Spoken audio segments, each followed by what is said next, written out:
Amigo, tu não sabe. Socorro, como tá? Uma amiga minha, travesti, foi para a psicóloga pela primeira vez, toda empolgada. Chegando lá, a psicóloga tratou no masculino. Que?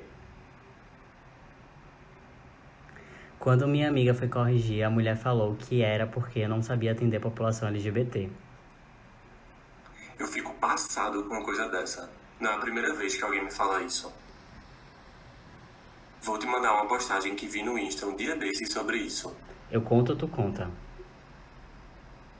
Manda. Como atender pessoas LGBTQ+. Vamos desresponder essa pergunta? Como atender pressupõe previsibilidade no atendimento. Está coerente com a psicologia manual, que nos dá um modelo de atendimento que pretende oferecer resultados a partir de uma demanda conhecida. O DSM e o CID nos orientam muito bem nesse sentido. Nossa psicologia brasileira tradicional, inclusive, tem duas mães, a psiquiatria e a ditadura militar, que atuam para que andemos nessa linha. Perguntar, portanto, como atender o público LGBTQ+, coloca o psi numa busca de um pré-discurso que informe quem é a pessoa, sem que precise estabelecer contato, sem encontro. Perguntar nos coloca abraçados com os estigmas que foram atribuídos a existências não normativas, mitologizando-as. Precisamos então formatar uma clínica diferente daquela que nos disponibilizamos com pessoas cis-hétero. E como é que se atende uma pessoa cis-hétero? A. Então não precisamos estudar gênero e sexualidade para atender? Precisamos, para ontem, desde que o façamos com o entendimento de que toda construção de gênero sexual é tão natural, socialmente natural, quanto a de quem estuda atende, despindo-os da outrificação dos temas e ou da tematização do outro. À minha frente, prestando seu depoimento seguro e convicto, vi uma linda e jovem moça de longos cabelos negros, alta e esbelta, com jeito delicado de falar e expressar toda a agonia, conflitos, constrangimentos e sofrimentos pelos quais tem vivido ao longo de sua jovem existência e que merece e precisa viver com dignidade daqui para frente. Interessado, Sofia Favero Ricardo. Finalidade, alteração do prenome.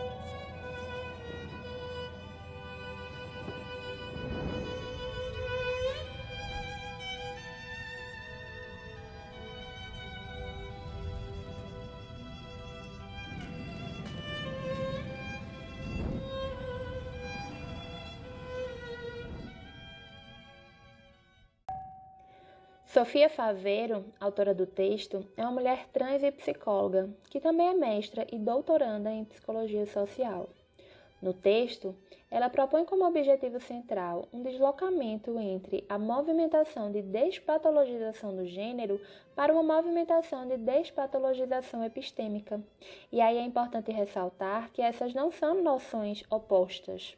Elas se complementam em uma perspectiva de continuidade. Essa proposta da autora, ela tem como justificativa a ideia de que a despatologização do gênero tem como foco o indivíduo que vai à clínica, e não toda uma epistemologia que embasa a prática psicológica.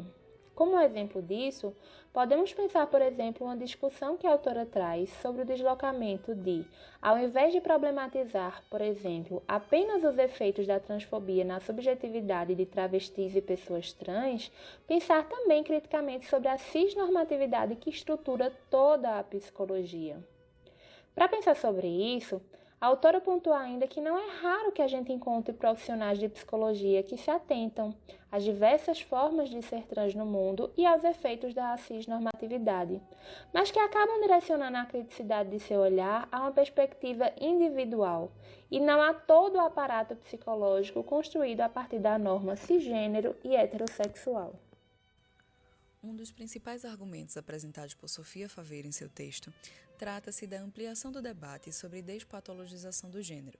Sofia argumenta que, apesar de sempre nos remetermos ao CID e ao DSM quando pensamos em patologização do gênero, isto não é algo que está circunscrito apenas nas bíblias da psiquiatria, e por isso mesmo não é algo inscrito apenas nas paredes de um consultório e ao campo da saúde. O direito também é um campo do saber que regula o gênero e contribui para a sua patologização, a partir de suas articulações no uso do nome social e no processo transexualizador. Sofia propõe, então, que a patologização do gênero é construída a partir de uma trama histórica e cultural, e que, por isso, deve ser compreendida como uma estrutura que vai muito além dos consultórios clínicos e da prática médica e psicológica.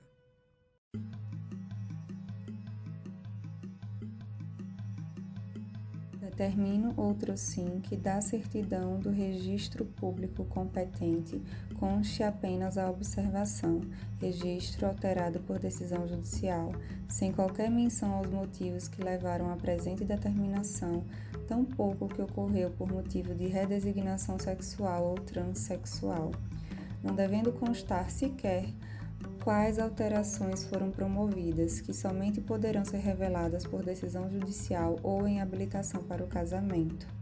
Faveiro, 2013, página 155. A autora resume, de forma clara e objetiva, uma das problemáticas do campo psicológico, uma psicologia que busca aplicar seu conhecimento, dito universal, em diversas pessoas que habitam as margens e que não se enquadram no dito normal. Conhecimento este que é pautado numa estrutura cisgênero. A partir de seu relato autobiográfico, Sofia retrata algo muito comum nos consultórios de psicologia, a cisgeneridade como uma lente que guia a prática terapêutica. Ela relata, por exemplo, a incapacidade de um de seus terapeutas em compreender que o seu processo transexualizador tinha motivações outras que não apenas a prática sexual, que, via de regra, é compreendida pelas profissionais apenas a partir do viés heterossexual, pois, como bem sinaliza Sofia, é quase inadmissível compreender o corpo de uma mulher transgênero em práticas sexuais como uma mulher cisgênero. E ainda sobre aspectos de sua autobiografia, é interessante quando ela pontua que sua vivência trans, ao não se enquadrar na ótica do aparato heterocisnormativo, por não ter a prática heterossexual como foco principal, foi vista possivelmente pelo terapeuta como um mecanismo de defesa.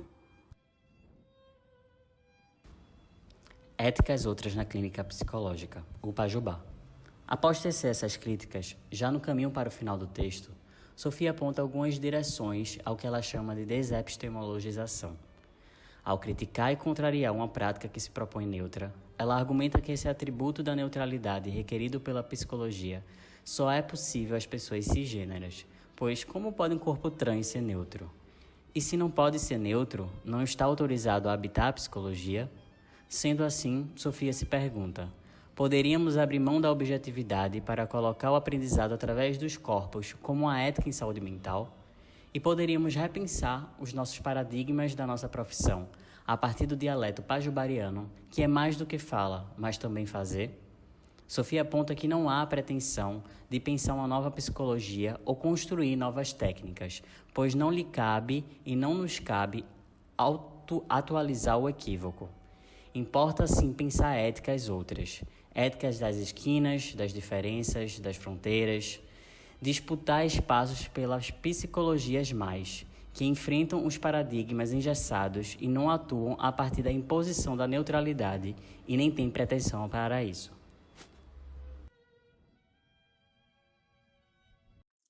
Como conceito central, Sofia traz a cisgeneridade, refletindo sobre ela como estrutura epistemológica. A clínica, guiada pela cisgeneridade, reproduz o lugar da psicologia na produção de normatividades. No texto, a autora pensa que esse conceito é necessário para uma reflexão sobre a hegemonia, sem que para isso se situem as margens como um problema a ser analisado. Assim, falar em cisnormatividade, por exemplo, significa partir de um lugar diferente de análise, não mais para pensar os efeitos da transfobia. Significa, em contrapartida, afirmar o centro como objeto de investigação e crítica. Pensando na perspectiva das questões que envolvem saúde mental, gênero e sexualidade, Sofia Faveiro nos alerta que não é suficiente pensar uma clínica que considere diferentes formas de viver as experiências trans quando nos propomos produzir uma clínica que não seja guiada pelo pensamento cisgênero. É necessário deslocar as intervenções focadas no sujeito para o contexto histórico e social. Como já foi debatido aqui no bordado em outros momentos, ao pensarmos clínica feminista e antirracista, Sofia Faveiro nos diz que comumente práticas clínicas direcionam seus esforços a um sujeito individual, mesmo quando considera as múltiplas maneiras de estar no mundo, atravessadas pelo gênero, raça, classe, território, deficiência e outras dimensões sociais. Para a autora, essa linha de pensamento não direciona sua atenção à estrutura que regula o próprio aparato clínico, sendo assim superficial e mesmo violenta em alguns casos. Diante disso, de forma muito contundente, sinaliza que não é suficiente pensarmos para além do objeto se nos mantivermos presas diante da necessidade de pensar as epistemologias sobre as quais nossas práticas se ancoram. Precisamos de mais do que a despatologização do gênero.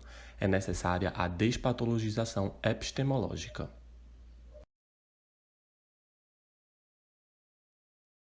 Todo mundo sabe o que é uma travesti, mas se faz de ignorante para xingar e para agredir, porque sente intolerância por quem sabe transgredir.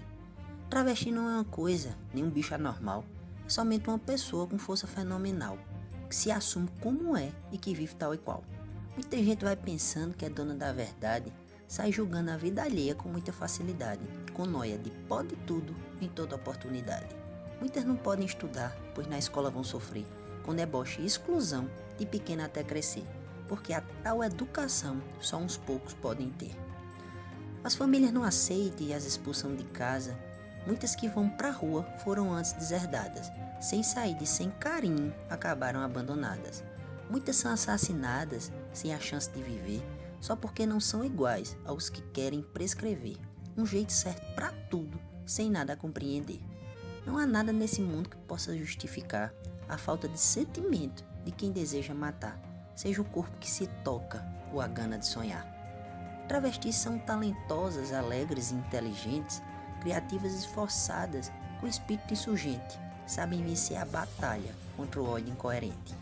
Também vou lhes convocar para se juntar à luta e falar os 7 ventos provocando essa escuta, pelo bem, pela igualdade, pelo fim dessa labuta. Como disse Sofia Faveiro, a clínica psi-cisgênera, partindo de ciência hegemônica, essa deveria ser efêmera, saindo de escuta enquadrada para uma escuta plurigênera. É preciso muita coisa para desepistemologizar a clínica, pois travesti não deita em divãs, deita em redes e se aplica a todos que precisam lutar por uma nova ciência que se implica. Por que não uma nova ética através do Pajubá como caminhar, pensando em um fazer clínico onde não se precisa ter receio e aguentar? Como psicóloga, o paciente, sem ter que esconder o picumã e se atemerar.